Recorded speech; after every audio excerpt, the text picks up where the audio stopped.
Et yo l'équipe, ravi de vous retrouver aujourd'hui pour cette nouvelle vidéo. Au programme du jour, nous sommes chez Messor Barbarus. Polygyne, oh bon Dieu, qu'est-ce que j'ai dit, Polygyne, ça va faire siffler quelques oreilles, certains vont avoir du mal à entendre ce mot, mais pourtant, il semblerait qu'en élevage, je précise en élevage et non en nature, ben oui, les Messors sont potentiellement, réellement polygynes. Bref, je ne vais pas refaire ce débat, je vous invite à aller consulter la vidéo à ce sujet où justement je vous amène des preuves scientifiques, des recherches qui ont été menées vis-à-vis de ces potentiels Messors polygynes en élevage, où il y a eu d'excellents résultats sur toutes ces tentatives et des fois même avec des dizaines de reines. Bon, on va pas refaire l'histoire, hein, ça a été fait il y a déjà 20-30 ans, bref, passons. En attendant, ma colonie se porte bien, mais elle pourrait se porter nettement mieux. Je vais m'expliquer, vous allez comprendre rapidement. Actuellement, elles sont dans un nid en pierre reconstituée et possèdent une aire de chasse en acrylique. Tout simple, donc classique.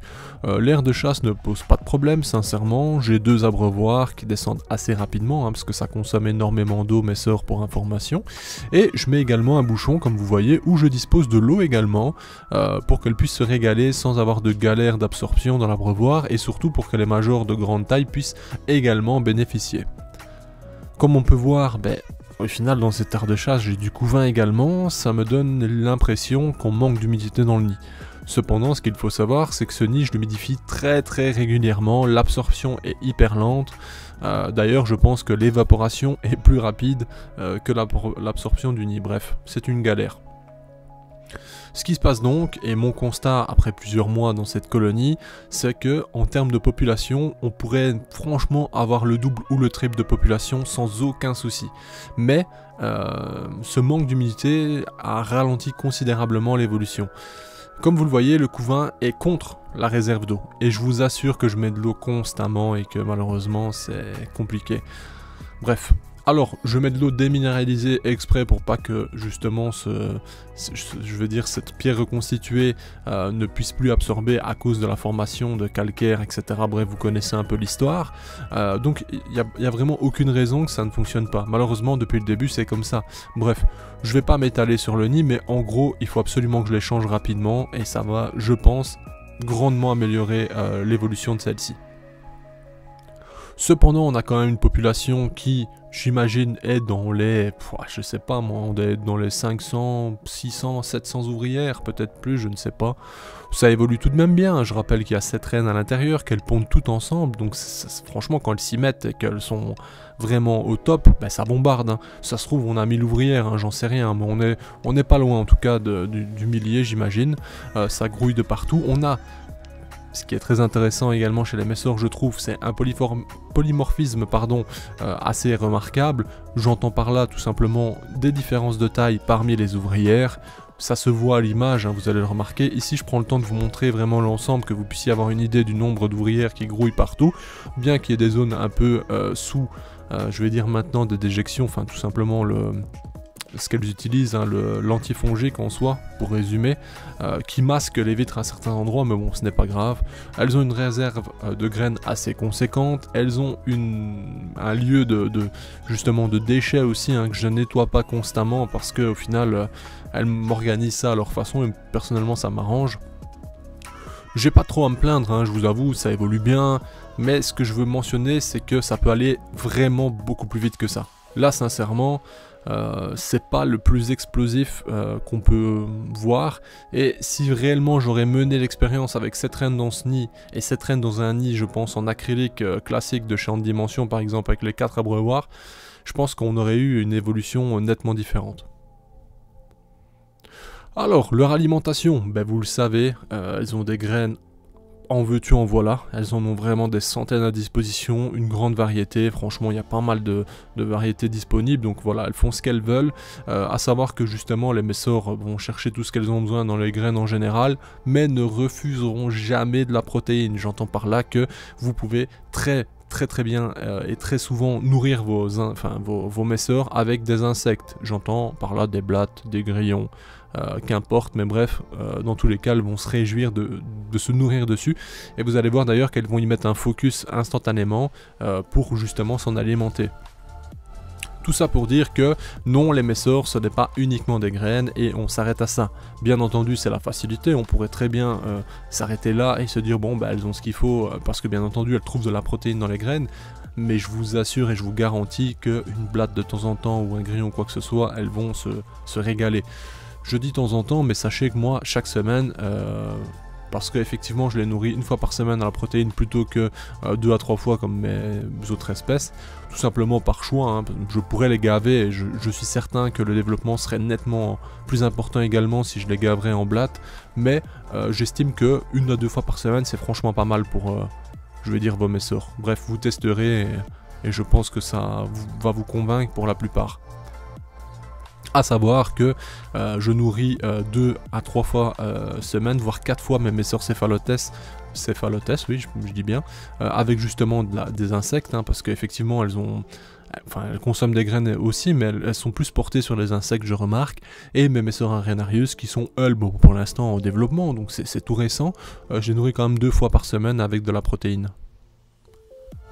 Après, bien entendu, cette vidéo n'a pas pour but de vous dire quoi faire. C'est-à-dire que moi, j'ai aucune prétention. Je ne vais pas vous dire non, suivez absolument ma méthode, c'est la vérité absolue. Non, bien entendu, vous faites comme vous le voulez dans vos élevages. Il y a plein de façons qui sont totalement viables. Personnellement, c'est ce que je remarque qui fonctionne plutôt bien. Alors, Messor Barbarus, bah, tant qu'on y est, je vais vous reparler un peu de ce premier choix, hein, pour débutants. C'est vrai que ça a été énormément mis en avant, d'ailleurs dans le monde entier, j'ai envie de dire, hein. Même les continents qui n'ont pas de Messor Barbarus, où ça coûte une blinde, hein, parce que oui, il faut savoir que pour nous, ça coûte quelques centimes, mais certains continents, en Amérique ou en Chine, on peut monter directement dans les 50-100 €, bref, c'est assez dingue, mais c'est compréhensible, hein, bref. Cette espèce, au final, dite pour débutants, bah, si vous êtes un débutant avec, je vais dire, un certain âge, ou du moins vous êtes calme, vous êtes posé, vous n'allez pas créer de vibrations, vous n'allez pas souffler dans l'air de chasse, etc., bah, il n'y aura pas de souci. Mais je vais vous montrer en fin de vidéo que quelques vibrations, c'est tout de suite la panique, et d'ailleurs ici, le simple fait de les mettre à la lumière vive, vous le voyez, c'est déjà une activité nettement plus... Elles sont plus stressées, j'ai envie de dire. Donc, est-ce que vraiment c'est fait pour les débutants? Bah, en fait, débutant ne veut rien dire et veut à la fois dire le commencement. C'est propre à chacun en fait. Si vous voulez donner des Messor Barbarus à un enfant hyperactif, etc., qui est un peu brusque, etc., ça peut être compliqué. Si vous voulez donner je sais pas moi, à un enfant également, mais hyper calme, qui va faire les choses vraiment très soigneusement, bah, il n'y a pas de souci. Et ça c'est pareil pour un adulte, etc. Si un adulte un peu brusque, bah, ça peut vraiment être plus compliqué pour commencer, enfin bref. Voilà, vous avez compris l'idée, je pense, j'ai pas besoin de m'étaler plus longuement, mais en soi, c'est viable pour absolument tout le monde et à tout moment en fait. Comme beaucoup d'espèces au final, hein, c'est juste qu'il y en a certaines qui sont plus mises en avant, notamment les espèces dites endémiques. Pour commencer, je veux dire, c'est plus accepté du grand public. Bon voilà, ça c'est un avis comme un autre, hein. Comme je disais précédemment, l'endémique de l'un et l'exotique de l'autre, mais bon bref, ça c'est un détail. Personnellement, les messors, ça reste vraiment quelque chose d'appréciable, c'est assez cool en fait, il y a toujours de l'activité, il y a toujours des choses à voir, elles sont organisées, elles font des galeries dédiées aux couvains, dédiées ensuite aux graines, etc. etc. C'est vrai que c'est chouette. Il y a notamment des créations sur divers sites où c'est par exemple, je ne sais pas moi, une tour de tube de raccord simplement, et donc bah, vous mettez cette tour entre votre aire de chasse et votre nid, elles vont devoir donc faire allez, je vais dire... quelques mètres, hein, dans ces tubes, ce qui peut paraître long pour elles, pour ramener ça dans leur propre nid ensuite. Donc pour vous, en termes d'observation, c'est hyper appréciable. Est-ce que pour elles, c'est gênant ou pas? Je ne sais pas. Sincèrement, une fois que les tubes de raccord, enfin, une fois que les tuyaux de raccord sont micro-percés, entre guillemets, à certains endroits et qui sont de bonne qualité, bon, je pense qu'il n'y a pas trop de problème, hein. Voilà. Comme vous le voyez, on a de très gros majors avec la tête bien rouge bordeaux, on a des ouvrières qui sont dépourvues de cette coloration, qui sont plutôt sombres, on a des ouvrières qui sont très claires parce qu'elles sont récemment nées, hein. Donc voilà, généralement on verra d'ailleurs ces ouvrières avec une coloration plus claire s'occuper du couvain en priorité, parce qu'effectivement dans les colonies de fourmis il y a une sorte de hiérarchie si je puis dire. En fait ça s'explique tout simplement par jeune ouvrière en bonne santé, tu vas rester à l'intérieur en mode... tu prends soin de tout le monde parce que tu es en parfaite santé et donc tu es une perte moins acceptable. Cependant, une ouvrière qui est plus âgée ou potentiellement il manquerait une petite antenne ou elle serait tout simplement en moins bonne santé, c'est une perte plus acceptable et donc elle pourrait être menée à sortir de la colonie, notamment pour les récoltes, etc. etc. C'est tout simplement comme ça que ça fonctionne. Il y a bien entendu plein de façons différentes d'organisation dans les colonies, dépendant des espèces, du milieu, etc. Bref, c'est vraiment fascinant. Donc, si vous vous posiez la question, est-ce que je peux prendre des messors pour commencer l'élevage de fourmis, je répondrais que oui. Sincèrement, il y a peut-être des espèces plus cool pour commencer, mais messors, ça reste quelque chose de très bien. C'est pas bien difficile, c'est pas bien cher. Elle s'adapte à énormément de setup. C'est en soi assez facile, il faut juste garder en tête qu'il faut un minimum d'humidité pour le couvain, bien que lorsque la colonie est plus grande, ce n'est plus nécessaire de gérer parce qu'elle s'autogère, et il faut surtout toujours des abreuvoirs à disposition. Ici vous voyez les images, il n'y a rien d'accéléré, c'est uniquement le fait que j'ai soufflé dans l'air de chasse volontairement pour vous montrer à quel point ça peut stresser, ne fût-ce que de sentir une sorte de vibration ou tout simplement un souffle quoi. Enfin voilà, on se dirige vers la fin de cette vidéo, j'espère qu'elle vous a plu, c'était donc la suite de ma colonie de 7 rennes. Je vais leur proposer un nouveau setup dans peu de temps, vous allez voir, on en fera certainement une vidéo déménagement, je sais que vous avez apprécié. Et sur ce, je vous dis à tous et à toutes, et à tous, pardon, de passer une bonne fin de journée, une bonne matinée, qu'importe à quel moment vous regardez.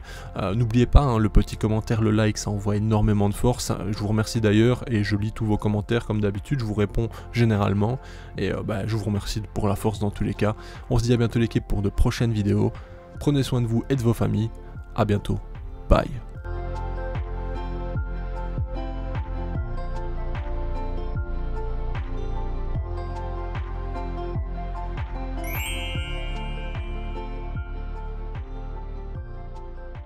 Hey, si toi aussi tu as apprécié la vidéo, n'oublie pas de t'abonner, de laisser un like, voire un commentaire, ou même de nous suivre sur les réseaux. Merci et à bientôt l'équipe!